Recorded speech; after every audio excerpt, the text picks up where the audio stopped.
സ്വസ്തി.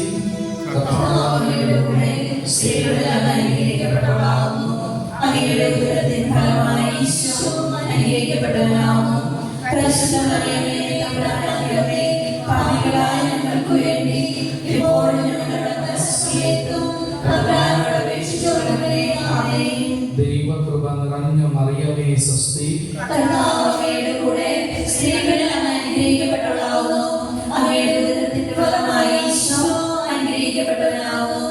പരിശുദ്ധ മറിയമേ, തമ്പുരാന്റെ അമ്മേ, പാപികളായ ഞങ്ങൾക്ക് വേണ്ടി എപ്പോഴും ഞങ്ങളുടെ മരണസമയത്തും തമ്പുരാനോട് അപേക്ഷിച്ചുകൊള്ളണമേ. ആമേൻ. ദൈവകൃപ നിറഞ്ഞ മറിയമേ സ്വസ്തി.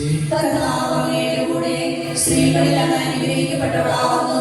അങ്ങയുടെ ഉദരത്തിൻ ഫലമായി ഈശോ അനുഗ്രഹിക്കപ്പെട്ടവനാകുന്നു. പരിശുദ്ധ മറിയമേ, തമ്പുരാന്റെ അമ്മേ, പാപികളായ ഞങ്ങൾക്ക് വേണ്ടി എപ്പോഴും ഞങ്ങളുടെ മരണസമയത്തും തമ്പുരാനോട് അപേക്ഷിച്ചുകൊള്ളണമേ. ആമേൻ. ഈശോയുടെ എല്ലാ വാഗ്ദാനങ്ങൾക്കും ഞങ്ങൾ യോഗ്യരാകുവാൻ സർവേശ്വരന്റെ പരിശുദ്ധ മാതാവേ, ഞങ്ങൾക്ക് വേണ്ടി അപേക്ഷിക്കണമേ. വിശുദ്ധ കുരിശിന്റെ അടയാളത്താൽ ഞങ്ങളുടെ ശത്രുക്കളിൽ നിന്ന് ഞങ്ങളെ രക്ഷിക്കാം. ഞങ്ങളുടെ തമ്പുരാനെ, പിതാവിന്റെയും പുത്രന്റെയും പരിശുദ്ധാത്മാവിന്റെയും നാമത്തിൽ ആമേൻ. ശരിയായിരിക്കട്ടെ. എല്ലാവരോടും സ്തുതിയായിരിക്കട്ടെ. ശാന്തമായിട്ട് കർത്താവിന്റെ വചനം ശ്രമിക്കാം. ഇവിടെ വരുമ്പോൾ ഈശോ വരുന്ന ആദ്യത്തെ വചനം പ്രഭാഷകൻ 42 ഒന്നാണ്. നിങ്ങളോട് ഞാൻ വിനയപൂർവ്വം പറയുകയാണ്, എപ്പോഴും വരുമ്പോൾ നിങ്ങൾക്ക് ബൈബിള് ഇല്ലെങ്കിൽ നിങ്ങൾ ഉടനെ ഉണ്ടാകുന്ന വിചാരിക്കുകയാണ്. മൊബൈലിലുണ്ടായിട്ട് കാര്യമില്ല, അത് കുഴപ്പമില്ല. നമുക്ക് ബൈബിൾ ഉറപ്പായിട്ടും വേണം. വചനമില്ലാതെ നമ്മൾ ജീവിച്ചാൽ മണൽപ്പുറത്ത് പണിത വീട് പോലെയാണ്. പ്രാർത്ഥിക്കുമ്പോൾ ഒരു സുഖമൊക്കെ ഉണ്ടെങ്കിലും നമ്മുടെ ലൈഫിൽ ഒരു വ്യത്യാസം ഉണ്ടാവില്ല. നമ്മൾ നിന്നിടത്ത് തന്നെ കൈകാലം കഴിച്ച് ജീവിക്കുന്ന പോലെയാണ്. ഒരു തരി നമ്മൾ മുന്നോട്ട് പോയില്ല നമ്മുടെ ആത്മീയ ജീവിതം. 10 വർഷം മുമ്പ് നമ്മൾ എവിടെയാണ് നിന്ന് അതേ അവസ്ഥയിൽ തന്നെയാണ് ഇപ്പോഴും നിൽക്കുന്നത്. വചനത്തിൽ വെയിലുറയ്ക്കാതെ നമ്മൾ പണിയുന്ന വീട് ഈശോ പറഞ്ഞത് അത് മണൽപ്പുറത്ത് പണിത ഭവനം പോലെയാണ്. അത് വീണ് പോകും. കാറ്റടിക്കുമ്പോഴേക്ക് എന്തെങ്കിലും കിടക്കുന്നു, എന്തെങ്കിലും ഒരു പ്രതിസന്ധി വരെ നമ്മൾ തീർന്നു, നമ്മൾ വേണ്ടിയില്ല. അപ്പൊ പ്രാർത്ഥിക്കുമ്പോൾ നല്ലതും പ്രാർത്ഥിക്കാത്തപ്പോൾ നമ്മുടെ ലൈഫ് അല്ലെങ്കിൽ പുറത്ത് നമ്മുടെ സ്വകാര്യ ജീവിതം, നമ്മുടെ യഥാർത്ഥ ജീവിതം അത് വചനത്തിൽ വേരൊഴിഞ്ഞതാകണമെങ്കിൽ വചനത്തെ പരിശുദ്ധാത്മ ഹൃദയത്തിൽ ധ്യാനിച്ചത് നമ്മൾ വചനം എപ്പോഴും നമ്മളെ നയിച്ചുകൊണ്ടിരിക്കണം. ഓരോ സെക്കൻഡിലും നമ്മൾ വചനത്തെ മുറുകെ പിടിക്കണം. ഫിലിപ്പി 2:14 അല്ലേ? കർത്താവിന്റെ വചനത്തെ മുറുകെ പിടിക്കണം. അങ്ങനെയെങ്കിൽ ഞാൻ ഓടിയതും അധ്വാനിച്ചതും അർത്ഥമാവുകയില്ല. പൗലോസ് പറയാണ്, വചനത്തെ മുറുകെ പിടിച്ചില്ലെങ്കിലോ നമ്മൾ ഓടുന്നത് അധ്വാനിക്കുന്നതെല്ലാം വ്യർത്ഥമാകും. അതുകൊണ്ട് അതൊരു ആദ്യത്തെ തന്നെ ഡയറക്റ്റായിട്ട് എന്ന് പറയാലോ. സാരമില്ല, നമ്മൾ ഓരോ ജീവിത സാഹചര്യങ്ങളിലായിരിക്കും ഓരോരുത്തർക്കും. പ്രഭാഷകൻ 42:1 പറയുന്നത് ഇങ്ങനെയാണ്: താഴെ പറയുന്ന കാര്യങ്ങളിൽ ലജ്ജിക്കുക, മറ്റുള്ളവരെ ഭയന്ന് പാപം ചെയ്യുകയോ അല്ല. അത്യുന്നതന്റെ നിയമം, അത്യുന്നത നിയമം എന്താണ്? വചനം.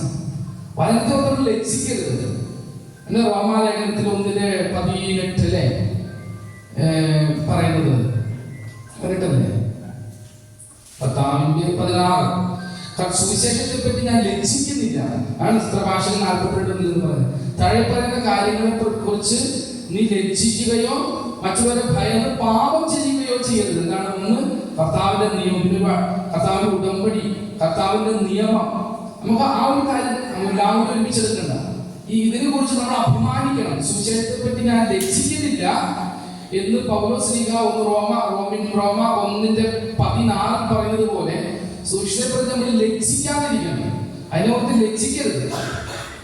എങ്കിലും മാത്രമേ നമ്മൾ ആത്മീയ ജീവിതം വളരെയുള്ളൂ. നമ്മൾ നേരത്തെ പറഞ്ഞ വചനം ഫിലിപ്പി 2:16 അല്ലേ? 16 എനിക്ക് പെട്ടെന്ന് ഞാൻ ഓർക്കുന്നു. അവിടെ എപ്പോഴും വേണം വചനമെല്ലാം നമുക്ക് അറിയാമെങ്കിലും നമുക്ക് അല്ലേ ചെറുപ്പട്ടത്തിന് നമുക്ക് കിട്ടില്ല. നമ്മൾ ഇത്രയൊക്കെ തലയല്ലേ ഉള്ളൂ, നമുക്ക് ഇത്രയൊക്കെ വലിയൊരു തലയല്ലേ ഉള്ളൂ. നമുക്ക് ഇതിനകത്ത് നമ്മൾ ഇത്രേ ഉള്ളൂ. അപ്പോ നമ്മൾ പറഞ്ഞ ഫിലിപ്പി, നിങ്ങൾ ഈ വചനം നിങ്ങളുടെ കയ്യിലുണ്ടെങ്കിലോ നിങ്ങളുടെ റേഞ്ച് മാറും. നിങ്ങൾ ജീവന്റെ വചനത്തെ മുറുകെ പിടിക്കുവിൻ, അപ്പോൾ ഞാൻ ഓടിയതും അധ്വാനിച്ചതും വ്യക്തമായില്ലെന്ന് ക്രിസ്തുവിന്റെ ദിനത്തിൽ എനിക്ക് അഭിമാനിക്കാം. ആമേൻ. ജീവന്റെ വചനത്തെ മുറുകെ പിടിക്കണം.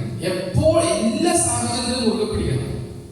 അനുകൂലമായ സാഹചര്യം, പ്രതികൂലമായ ഈ കുറച്ച് നേരത്തേക്ക് വചനങ്ങൾ വേണ്ടെന്നുള്ളത് അതിന്റെ പാപം എന്ന് പറയുന്നത് തൽക്കാലം ഈശോ പറഞ്ഞ് നമുക്ക് ചെയ്യണ്ട, അല്ലെങ്കിൽ ഇപ്പോ തൽക്കാലം നമുക്ക് ഇപ്പോ നല്ല സൗകര്യം അനുസരിച്ച് ഇങ്ങനെ പോട്ടെ, പിന്നെ അത് കഴിഞ്ഞിട്ട് നമുക്ക് ആലോചിക്കാം.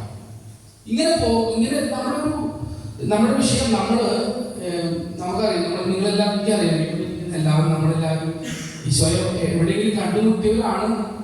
ഒരു എക്സ്പീരിയൻസ് കിട്ടിയിട്ടുണ്ട്, നമുക്ക് ഈശോയുടെ ബന്ധമുണ്ട്, അല്ലെങ്കിൽ വരില്ലല്ലോ, എത്രയോ പേരുണ്ട് ഇവിടെ. അപ്പൊ ആ ഒരു ബന്ധമുണ്ട്, നമ്മളെല്ലാവരും പ്രാർത്ഥിക്കുന്നവരായിരിക്കും ആണ്, ഒരു സംശയമില്ല. നമ്മളെല്ലാവരും നല്ലൊരു പ്രാർത്ഥനാ ജീവിതമുള്ളവരാണ്.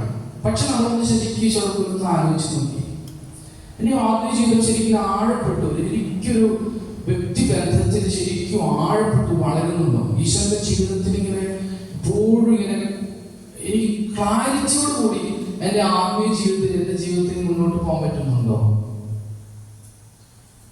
ഇത് നമ്മൾ എന്തുകൊണ്ടാണ് ആഴപ്പെടാതെ പോകുന്നത്? പ്രാർത്ഥിക്കുമ്പോൾ നമ്മൾ പ്രാർത്ഥിക്കുമ്പോൾ ചിലപ്പോൾ ആത്മീയ ആനന്ദം, അല്ലെങ്കിൽ ആത്മീയ മാധുര്യം, ആശ്വാസങ്ങൾ ഇതൊക്കെ നമുക്ക് കിട്ടും. നമ്മൾ ശരിക്കും നമ്മൾ പ്രാർത്ഥിക്കുമ്പോൾ എഴുന്നേറ്റ് പോകാൻ തോന്നാതെ പ്രാർത്ഥിക്കുന്നവരുണ്ടോ? ജമാല നിർത്താൻ തോന്നില്ലല്ലോ, ഭക്ഷണം പോലും വേണ്ടെന്ന് വെച്ച് പ്രാർത്ഥിക്കാൻ തോന്നും. ഇപ്പൊ ധ്യാനത്തിനൊക്കെ പോയില്ലേ, ആ ഒരു ഉപസാരം അഭിഷേകം പ്രാർത്ഥനയിലൊക്കെ 2, 3, 4 ദിവസം കഴിഞ്ഞ് നമുക്ക് അവിടെ തന്നെ കൂടിയാലോ എന്ന് തോന്നും. പത്രോസിനെ ചോദിച്ച പോലെ നമുക്ക് ചോദിക്കും, കർത്താവ് 3 കൂടാരങ്ങൾ പണിയാം, ഒന്ന് നിനക്കൊന്ന് മോശക്കൊന്ന് എഴുതിയിട്ട് നമുക്ക് ഇവിടെ തന്നെ അങ്ങ് ആയിരിക്കും. അതുപോലുള്ള അനുഭവങ്ങൾ നമ്മുടെ ജീവിതത്തിൽ ഉണ്ട്.